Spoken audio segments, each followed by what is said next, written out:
Beyond the Ring, a podcast that covers all things in the stock show industry from the informative to the insane, starring Ryan Rash, Karma is always watching, just like Santa Claus, only bitchier. and Dale Hummel. Ryan, I declare you the 8th wonder of the world. It's funny. Now on with the show. Welcome to Beyond the Ring. This is Dale Hummel, along with co-star Ryan Rash. Hello, hello, hello. I'm back on the DeSantis bandwagon. Why? He came out and made a statement that he would authorize the use of deadly force at the border to combat the armed cartel. Well, he just fired his campaign manager. Yeah, I know. Uh-huh. He's in big trouble, but I appreciate shooting back at the cartel or shooting the cartel, period. Dale, I'm just going to tell you something, and I'm not trying to hurt your feelings. Of all the people on the Republican side that are running for president, he is the only one that's numbers are declining. But they're still higher than the rest. He is not going to get elected. I'm simply making the comment. I appreciate his stance on certain issues, and this one is huge. If we started shooting the cartel as they're smuggling people and or drugs or anything across the border, they would not do it as much. It's very simple. Next.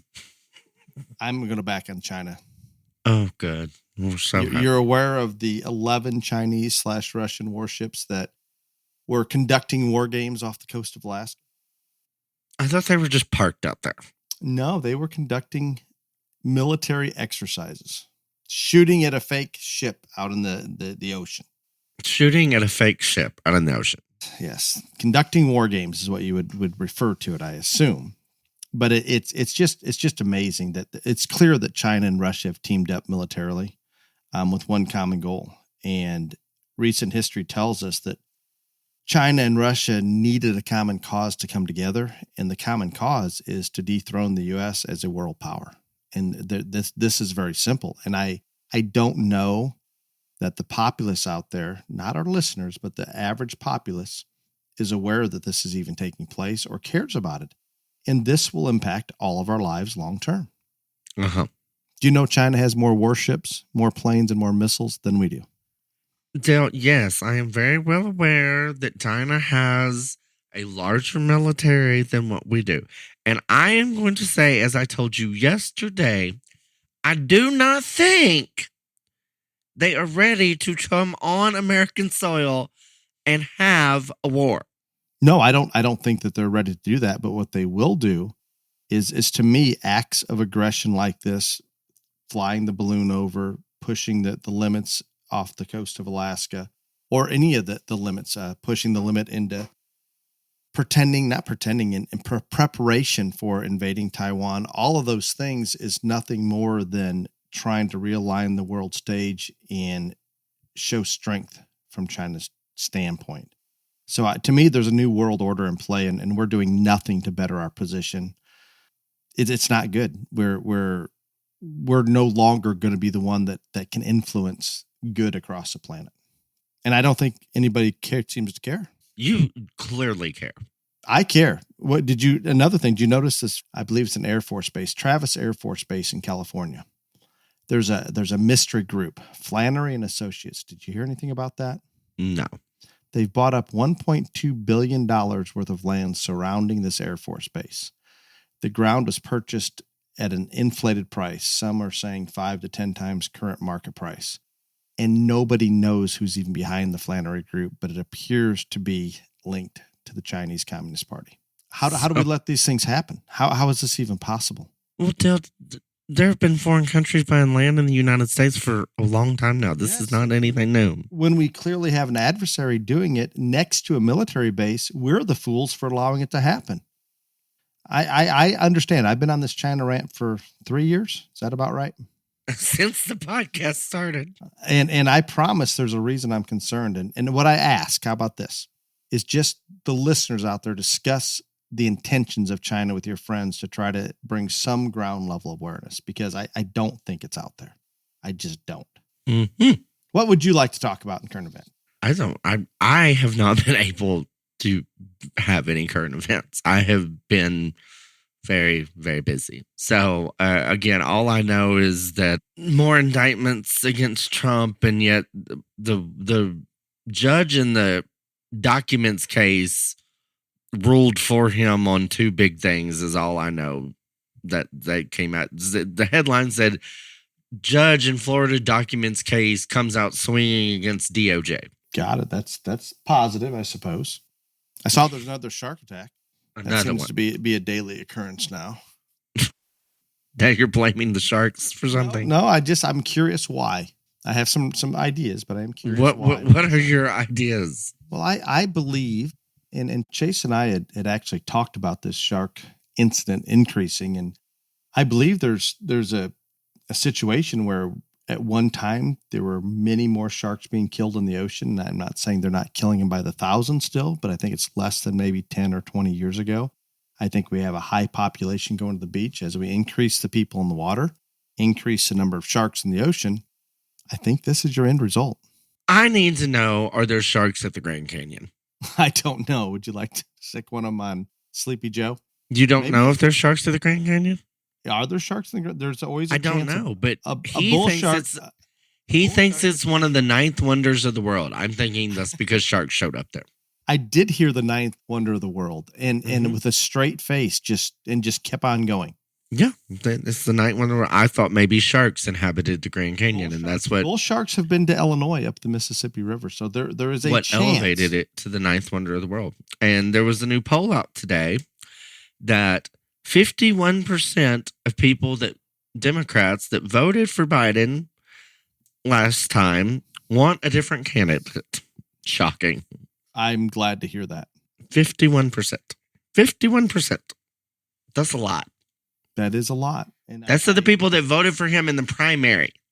So are you still predicting he will? I don't know, because the mainstream media is not turning on him like they should if they're throwing him out. So I don't know. But Fox was very sure of this not very long ago. I still do not believe that there are people that are running the Democratic Party are dumb enough to think that he is their best shot. But maybe they are. I hope so. But I really want him to stay in the race. No. Did you hear about the Anheuser-Busch, Mr. Billy Bush of Anheuser-Busch? Did you hear about him? I did not. So he goes on Hannity and he said that the whole Dylan Mulvaney trans thing, all of it was a huge mistake and that his ancestors are rolling over in their graves. Did he say why it was allowed to, how it happened? No, he did not. Did he authorize this? I'm assuming he owns the company, I think. I know at one time they're saying that it never got to upper level management. Someone down low just did it, and then they got to take the fall for it. Who knows what the true story is? I think that this has been going on for almost 6 months now, and it's still not over. So are people still? Oh yes, that's why Billy Bush was on here trying to get them back, and they're like, I just don't think they're coming back. No, I don't think so. I think they've moved on, and I think it's gone. They have moved on. There is no more Bud Light drinking for those people. Think about a company. I'm assuming that company was doing very well prior to this. Oh hell yeah! And just how devastating that one stupid mistake has been. Did you also know that Massachusetts? What do you think Massachusetts is? You think it's pretty liberal? I always assumed it to be very liberal. I would think it would be extremely liberal. Their Democratic governor has declared a state of emergency due to a migrant surge in Massachusetts. I did hear that, and I thought there was another one. I even heard that Washington, D.C. is one of the councilmen is calling on the National Guard to come in and protect the city because it's out of control. There you go. Crime, that is. What about, and I'm sure maybe we talked about last time, what about the guy that went into the convenience store and is taking all the cigarettes off the shelf, dumping them into the garbage can, basically stealing in front of the owners with no hesitation? I didn't know about this. Oh, you had to see this. And then one of the owners grabs a hold of him, and the other one comes out and beats him with a broomstick. Oh, that's nice. Oh, you've got to see that. I encourage everybody. This happened when by the time this drops, it'll almost be You 2 like weeks. violence, don't you, Dale? I mean, if you would have saw the store owner, one of them gets this gentleman to the ground, crook, criminal, thug, whatever you want to say. He's just taking his arm and sweeping cigarettes off the shelf into this big garbage can that he intends to fill the entire garbage can, then walk out of the store.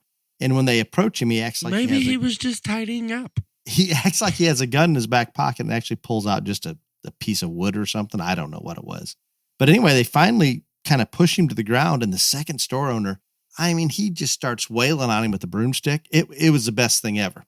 Unfortunately, guess who's getting criminal charges brought against them? Probably the store owners. Yes, and I don't believe there's any penalty for the thug. Well, because he didn't steal anything. He was just attempting to. Exactly. If this would happen more often, we would have a better society. So now beatings with a broomstick. This guy was beating him. He was doing his best. Now you are pro-vigilantism. This is great. I am. Yes. Where else? What else are we going to do at this point? I don't know. This is simple. I think a store owner, a homeowner, any owner of a business has the right to protect their business and themselves. And I shouldn't say that here in Illinois because I don't know that we have any rights as a homeowner. I don't think you do. I don't know this for a fact, but it wouldn't be pretty if you were to shoot an invader in Illinois, I'm sure. No. I need to You can't even hold guns outside your house. Remember your little lovely married couple that you love so much that wave the guns at everybody? You don't even get to do that in your state. Louis, I don't know if it's Illinois or Missouri. No, you're right. It was Missouri. Damn it. I thought it was. In Missouri, you should be fine. Those people, they had every right to do what they did, by the way. Mm-hmm. Your new governor in Chicago is not doing very well, by the way. Mayor, yes. He's not doing it. The crime wave in Chicago, it's terrible. I think terrible. 32 people got shot last weekend. That nothing surprises me. Yeah, he's not I don't like going up there just to get in nothing about that place. I think Beetlejuice might have done a better job. Like, this is not good. No, I agree. And he took Beetlejuice's picture out of the airport and put his little lovely face up there. I haven't had a chance to get a picture of it yet, but I'll get it on my Snap story. Well, so everybody can see the new ruler of Chicago. The new ruler of Chicago. That's wonderful. So you were pretty impressed. I'm going to go back to the 9th wonder of the world. Uh-huh. Where would Joe come up with this? And I can't even. I cannot tell you the 7 wonders of the world. I couldn't state them. But how is there was 7, now there's 9? Yes, I'm aware there's 7. What happened to 8? I don't know. I do not. I can't answer that. Cannot. What else do you have for current events? I don't know what the 7 was. The Hanging Gardens of Babylon. That's the only one that I know is 7 Wonders of the World. But anyway, not even aware of that one. I think that's one of them. I'm pretty sure. No. Yes. I'm pretty sure. I do not. I am unaware of them. But Oh. He clearly made a mistake, and they're calling him out a little bit on it. Again, and the only other thing I have for current events is evidently there is a new Hunter Biden business partner that is even more than the Devin Archer of it all is getting subpoenaed or so. Hey, by the way, I was correct. Hanging Gardens of Babylon. Yep. You looked it up, didn't you? Great Wall of China, Great Pyramid of Giza, Taj Mahal, Machu Picchu, Hanging Gardens of Babylon, the Colosseum. Yeah. Thank you. See, I would have gotten 2 or 3 of those at the most. But anyway, there's a new man, and he is the one. So I guess Hunter Biden's ex-wife wrote a book, and in this book, I can't think of this guy's name right now, but he had total control of their financial livelihood, is what she said. And now they're after him to testify. So this is going to get real interesting. I hope they get him in. You know, I did have one more current events. Oh, good. So I spoke to my border agent friend in South Texas, mm-hmm. and I asked him about those big orange buoys. Yeah, they're stringing down if they're effective, and he said extremely effective. Other than the federal government is suing the state of Texas, obviously for trying to prevent illegals from coming into their state, or basically protecting the sovereignty of their state, which is a joke. But he claims that if they were to take a boat and park it up against them, there's a chance that they could climb over them, but it makes it so much more difficult that all of the crossings now, wherever those buoys are, people are just going, they're not crossing there. Is basically, he says it's not impossible to cross them, but very, very challenging. So they're all moving to a spot where they don't exist. Yeah, and one of there was a dead body stuck in one of the buoys too, by the way. Yes, that would be part of the complication of that might be that's probably. And I think that's a deterrent. Like when I was in Australia a long time ago, when they would shoot a fox or probably I hate to say this, a dingo, they would hang them on the fence as a deterrent. That's similar to what this is. If you have a bunch of dead bodies on the buoys, hopefully they're all cartel. I think maybe the other cartel. So now you think that they should leave the dead bodies in the buoys as a deterrent? If they are cartel, yes.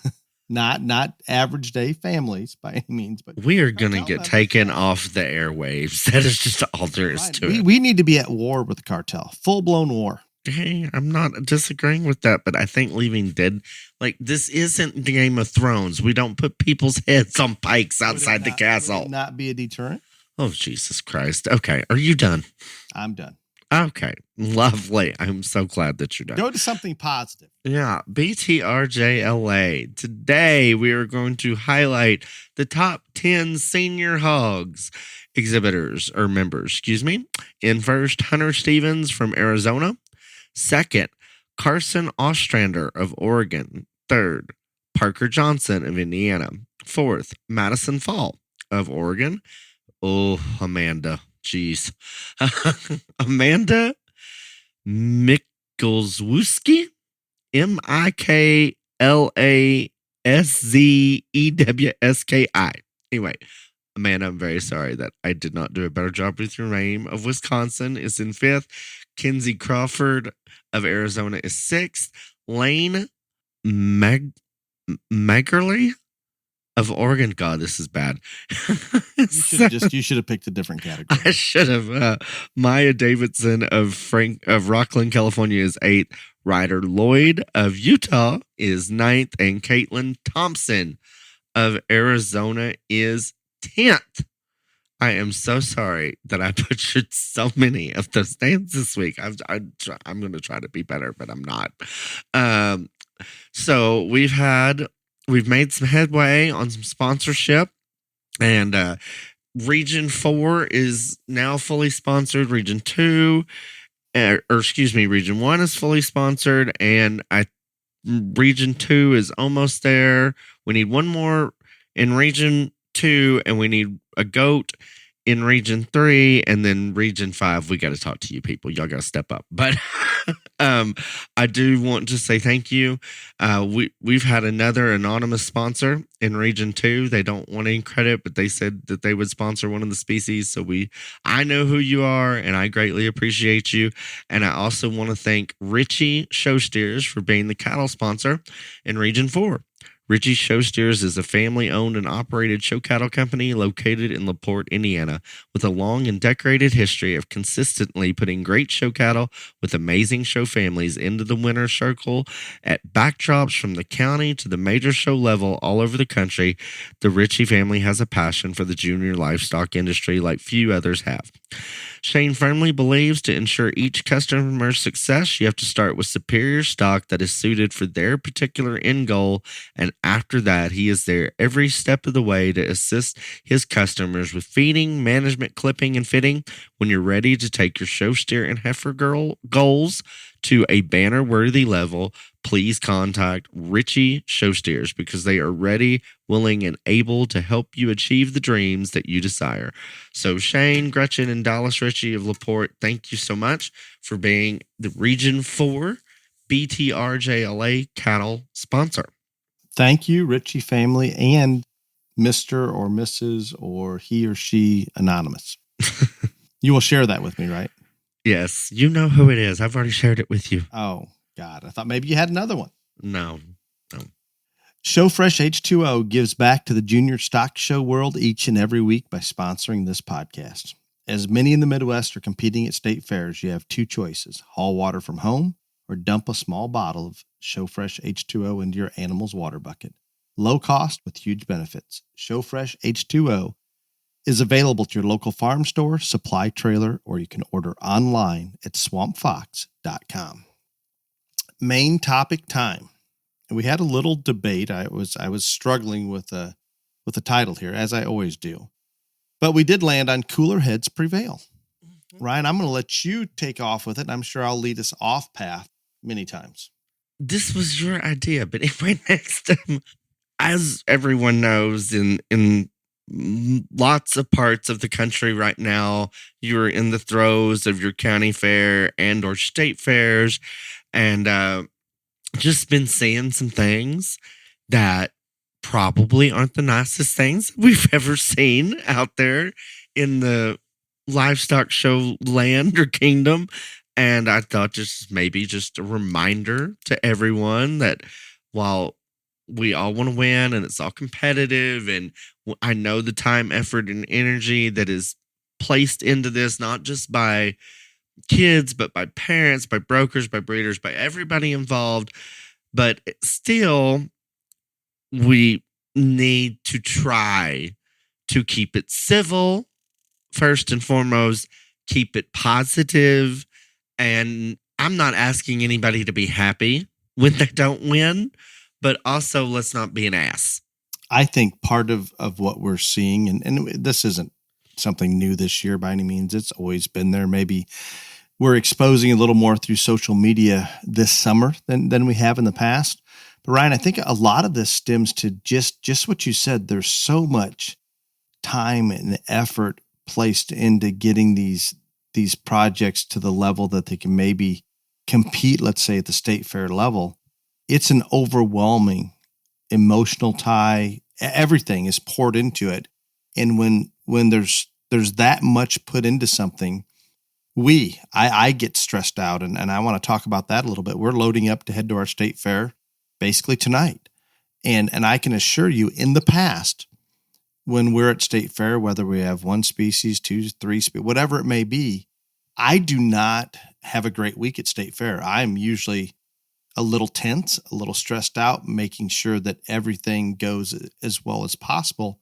And I forget the big picture to simply breathe and enjoy that time with my kids. And I'm saying this right now, so I'm mentally aware of it. And I think I did a much better job last year, and I intend to this year. However, when I do this, my wife, Holly, will come and say, well, you're obviously not trying hard enough to make sure everything's okay and making sure the kids have everything just right. Well, no, I'm trying to balance that where we can be as absolutely competitive as we can, but still enjoy that time there. And going back to what you talked about, because there's so much time, so much effort, so much money, all of those things come together, and it just erupts when somebody feels like they've been cheated in some manner, or something didn't go their way that they feel should have, right or wrong. And I'm sure a lot of this is just in those exhibitors or parents' heads, and other times maybe it's real. But irregardless, it's always going to be there to a certain degree. And we've just got to sit back and take a deep breath. And I'm as guilty of being as edgy, as stressed out as anybody when we get to a state fair or national show that we have our own children showing at, and or clients that we're assisting.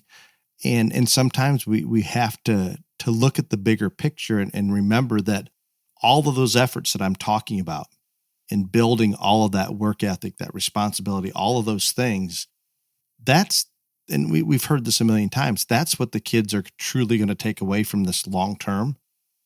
But we get caught up in the moment and we simply want to win. Ryan, do you ever want to win? Every single time. Yeah. Nope, I agree completely. But was it not all that time and effort you put into preparing yourself to win that probably benefited you the most? Oh, and yeah, and that's the beauty of the program and all that other stuff. But again, I'm not going to sit here and act like, this is rainbows and butterflies and rose-colored glasses, because that I think for everyone, whether you're a parent or you're a kid or whatever, you understand that, but it takes you being out of it or seeing it from a different standpoint to fully understand that. When I was in the throes of it myself, me doing it, yeah, I didn't realize that all of these things that I was learning and all these attributes I gained were going to help me so much later. I just wanted to win the damn steer show. And I think if you didn't have that desire to win, you wouldn't have worked that hard and gained all those attributes. Right. And so yes, later now I can see that, but in the throes of it, I would have looked at you and said, "I don't care what you think. I want to win the damn banner." And so I understand that part. And I think the hardest thing is now, because like you said, part of it is social media and stuff like that, but also the world is just a little meaner than it used to be. And I think that there is an increasing, and not as much as in our industry, but it's still some, but in all walks of life, I think it is increasing where we have less respect for each other. And that old adage, if you can't say anything nice, don't say anything at all, that doesn't apply as much anymore. And, just things like that. And whether you're an adult or kids are cruel too. Kids were cruel to me. I was cruel. I'm not saying whatever. I get it. Part of it. I think it's just all out there way more in the open than what it's ever been before. And I think some of it's social media, but I think a lot of it is just people aren't as afraid to state their opinion. And I think that there's more people competing at the highest level where all the emotions get a little crazy sometime. I think just more numbers statistically tells us we're going to have more of these incidences. Right. And the thing that I guess gets me or whatever, like when these things show up on social media or whatever, they say, "Oh, that was a parent, it wasn't a kid," or all this other stuff. Well, I'm going to tell you folks, and again, I think that there are probably more parents that act out of line than kids. I have seen kids get out of line too. And that's just facts. And we all need to understand that whether you're a parent or a kid or anybody else, somebody is watching you and somebody is seeing what you do. And if you do it, whether it's right, even if they know it's wrong, it seems to make it more okay and more accepted. And so that's why we got to kind of rail against this. And I'm the first one to tell people that I do not like losing. I am not good at losing. But I've also come to this point that I can hold it together till I either get in my car or I get outside or back to the hotel, and then I may go crazy and say a bunch of things, but it is amongst my little tribe, my little group, our little whatever, and that's okay because we're all going to do that.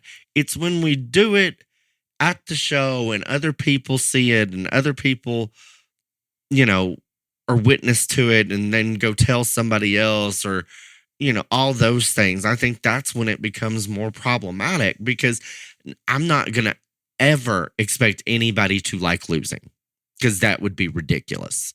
And it's just, that's not. No, it doesn't. That doesn't work because if we accept that, we're not going to work hard. We're not going to do all those things to push us and build everything we're building. And I want to go back just a second. You talked about, and we did this a year ago too. I don't know when, but you mentioned somebody is watching, or a lot of people are watching actually, especially if you show some of these reactions in the show ring as an exhibitor or as you're walking out of the show ring. And I can assure you, all of those hours that you put in, say this is your senior year, and you have attitude out there in the show ring, whether it's with the judge or another exhibitor, or just upset that you didn't win, and you express that in a manner that's not real positive. All of that time and that effort that you put into building yourself up and getting to that point, you're really discounting and throwing it away by showing that attitude, because that's maybe one of the last times you're ringing. That's what a lot of people are going to remember. If I'm out there judging a show and I see an attitude issue in one of those exhibitors, it affects me subconsciously, and it will affect me next time that I see that person. Right, wrong, or indifferent, it is what it is. And I can assure you, those ringside that may be in a position to help you later in life are probably less likely to if they have that image of you in their mind. So think about it. Just think about it. Yeah, and I think it is way more difficult now to be a showman than ever before, because again, when you have those moments where maybe you show too much disappointment or you get angry or whatever else, there's 500 people standing around ringside with a phone that has a camera or Snapchat or a video or whatever, all these other stuff. And so again, that's why we've got to be more conscientious of it, because it's just like Dale said. And as a judge, I can tell you just not too long ago. I mean, I'm not going to say when, because I'm not going to embarrass this person, but in the recent, so in very recent history here, I guess I would say, is there was a person that they came in and they weren't granted reserve. And I could tell they were very, very upset. Well, they come back like an hour later and they had the one to win that time. And they did win under me because they should have. But when I went to shake that person's hand, I told them, I said, you know what? You weren't very happy about an hour ago, but now you damn sure are, aren't you? And I thought that person was going to swallow their tongue. And again, I didn't let it affect, but it could have. But more importantly, if I noticed that kid's face and that kid's attitude when it didn't go that person's way, how many other people did, who snapped it, who took a picture of it, etc. And then that's out there. So it's just one of those things that I know how hard it is, because again, I understand more than most people the drive to be the best, how hard you work, all the competitive things, all the money that goes into all this other stuff. And I can't stand to lose. But now more than ever, we've got to be able to have a better poker face about it. No, that seems simple, and it is what it is, right? It's a good thing that you're of the age now that there weren't a lot of cell phone cameras and videos when you were showing.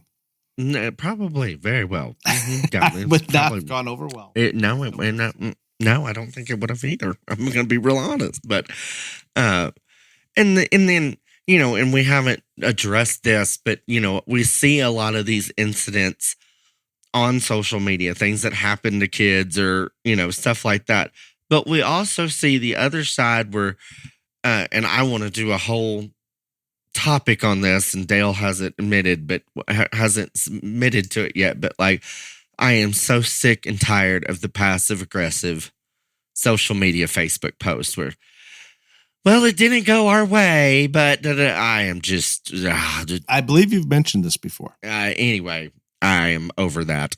But I'm also, you see the ones where, I mean, I saw probably 5 in the course of this league. Well, I just can't believe what I just watched. And said other things and all that other stuff. And I get that people use social media to vent and all this other stuff, but also, I don't think you realize how many people see that. And yeah, maybe your buddy thinks it's great, but there's also a grandma and a grandpa and a kid and a mom and a dad and a breeder of whatever animal it was that ended up winning that show. that's seeing that too and thinks you're a royal jackass for posting something like that. And we just, like Dale said, breathe. I think the whole thing is before we do anything, and I've said this many times, before I post anything, if I think it's going to be controversial or whatever, I run it by people, all this other stuff. And normally by the time all that's happened, then I'm like, oh, I'm just not going to do it. Because I've been there. I want to lash out and I want to say this is wrong or whatever. And not about how a show was judged or just about general, stuff that I see. And by the time that, since I have that rule with myself, by the time that somebody else has gone through it and we've talked it out, a lot of times I don't even post it because I'm like, you know what? It's fine. I've talked this out on my own or whatever. It's going to be fine. But in all of these instances, whether it is somebody posting something they shouldn't on social media, somebody going and writing stuff on people's stalls, having a fit at the show ring, all of these things. This is the one thing that I say at a lot of county fairs I judge. I want you to put yourself in the other person's shoes. And so you've done this. You've posted on social media. You've thrown a fit ringside. You've done whatever. What if you were the mom, the dad, the kid that won, and you saw someone do that or read that post that somebody put up, and that is your moment, your kid's moment, and someone is acting that way?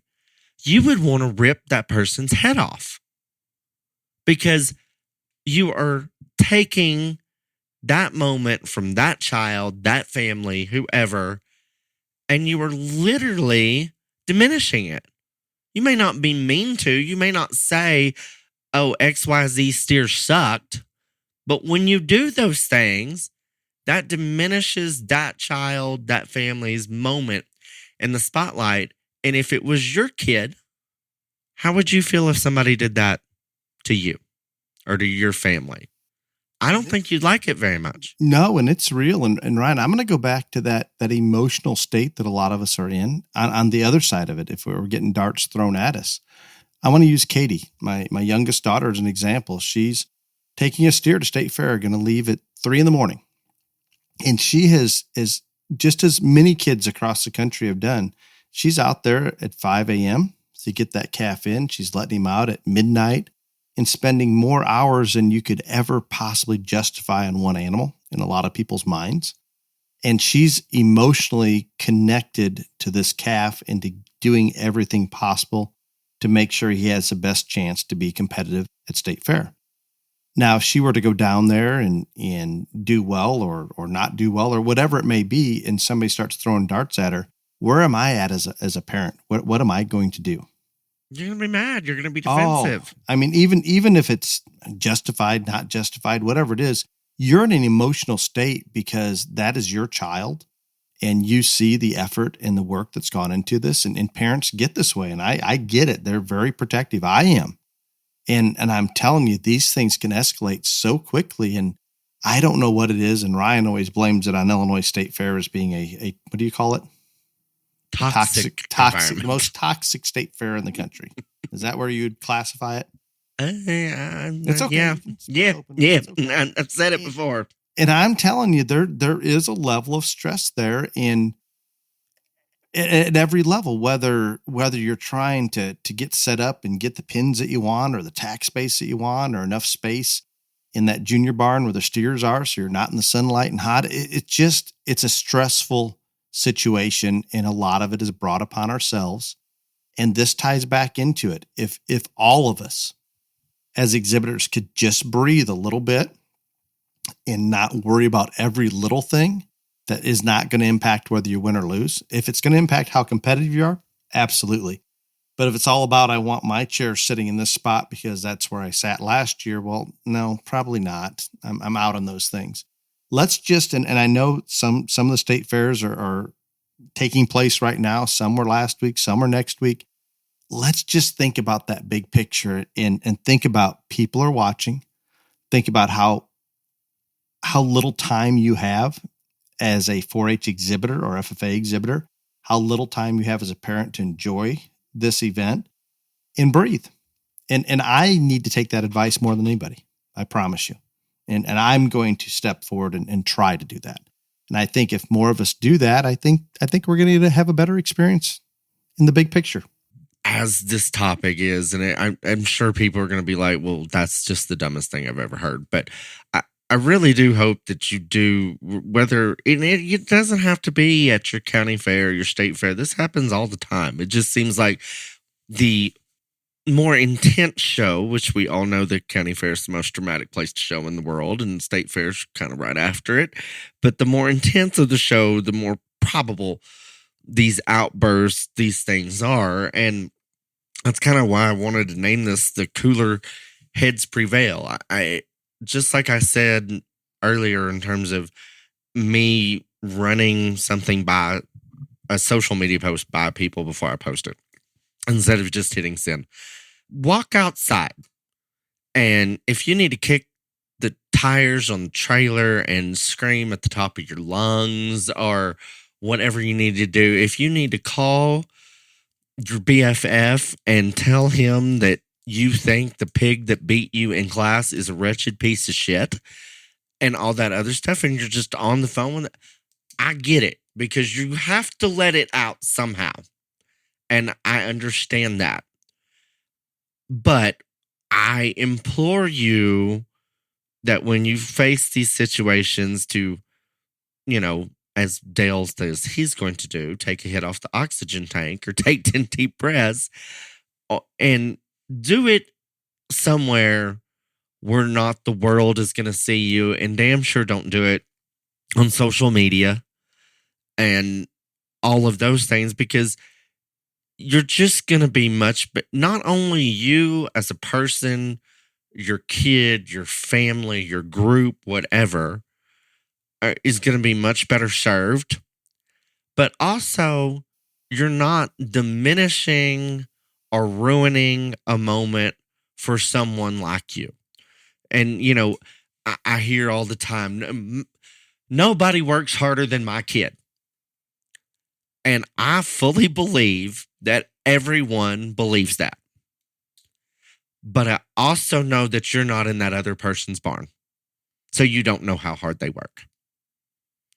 And so why it is perfectly fine to believe that you have the hardest working kid, I want you to know that every other parent at that show believes the same way. And it's fine. So just remember just to try to keep a cool head and think about how what you do, what you say, what you post is affecting someone else.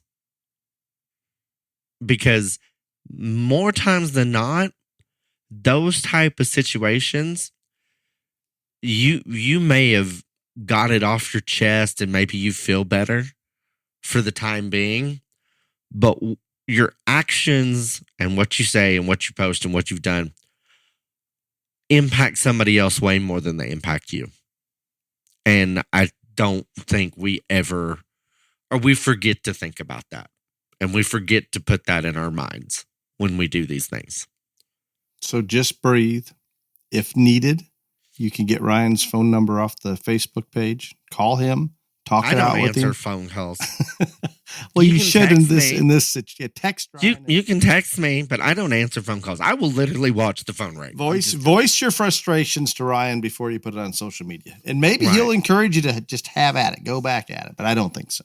I just think this is something that it probably sounds simple and stupid, but it is something that if you think about it, in all walks of life, cooler heads normally prevail, and I think you will be better served, and the group you represent will be better served as if you just took 20 minutes before you did something dumb, and just because it's going to be over with, and then you're not going to have something that you regret. Because I love my favorite thing, and then I'll get off this. My favorite thing is that, they put that post up there And then 3 minutes later, they regret it and take it down. And 20 people have screenshotted it and sent it to 100 people. So it's still there. Whether it's on Facebook or Insta, it's still there. And don't forget that. A screenshot lasts forever. And you've said this many times, and it does. And you're the one that usually gets the picture sent to them. Every day. Every single day. Multiple times a day. So, again, just think about things. And I want to say, what Dale said about trying to enjoy the time with your kids. I think that is something that is very valid and probably gets overlooked because we all know this is a family project and we're all involved and we're all stressed out and we all want to win. You can learn as much as a family, or you can learn as much as a parent or as a kid from losing as you can winning. And a lot of times. Now, it's not the preferred way to do it, but you can learn just as much when it doesn't go our way. And so don't forget that part and talk about things. Talk about when it's over with. Talk about the week. Talk about what went right. Talk about what went wrong. What could we do differently? Whether you won, lost, or draw. And just remember that not every single person is going to be the grand champion at the Illinois State Fair or the Cache County Fair in Utah that I'm judging this week.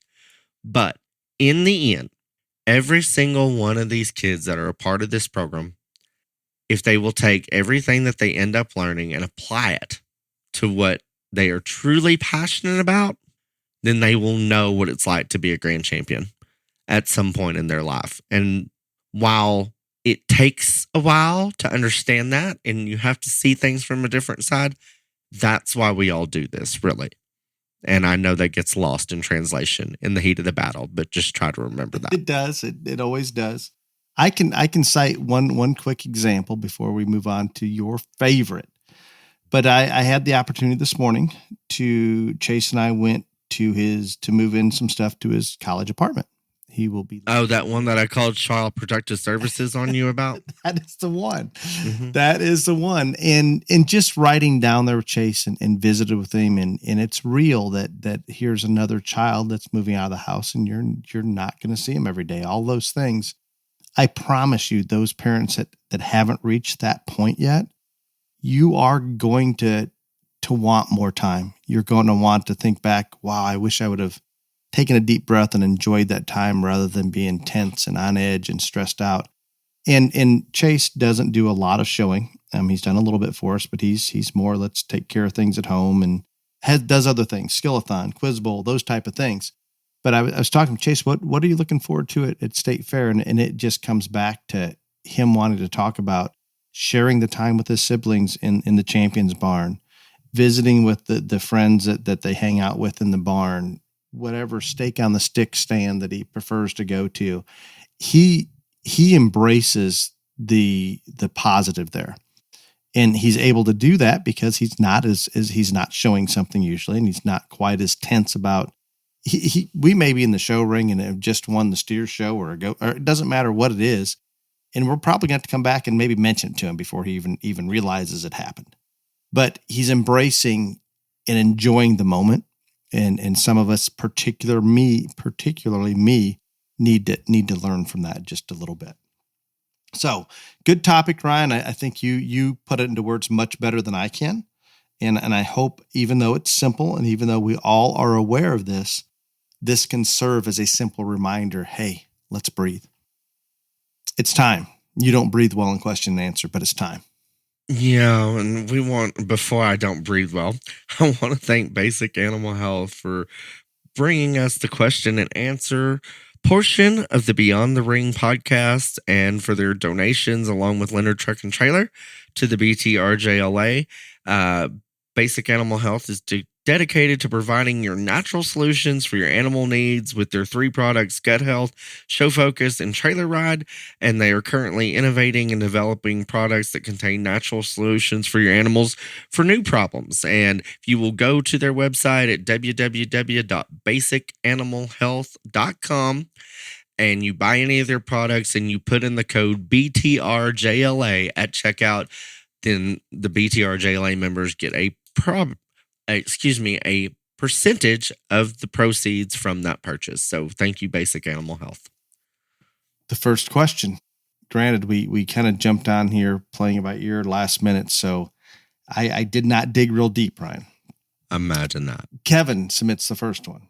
Hi, Dale and Ryan. Absolutely love the podcast. Started listening to it last summer, and it got me motivated to get back at it, and now my 5-year-old daughter is hooked on showing cattle. Here's my question. A judge at a recent show commented about straight shoulder on my heifer. I have heard that phrase straight shoulders before, but not sure I understand it or can identify it. Can you please explain? Much appreciated.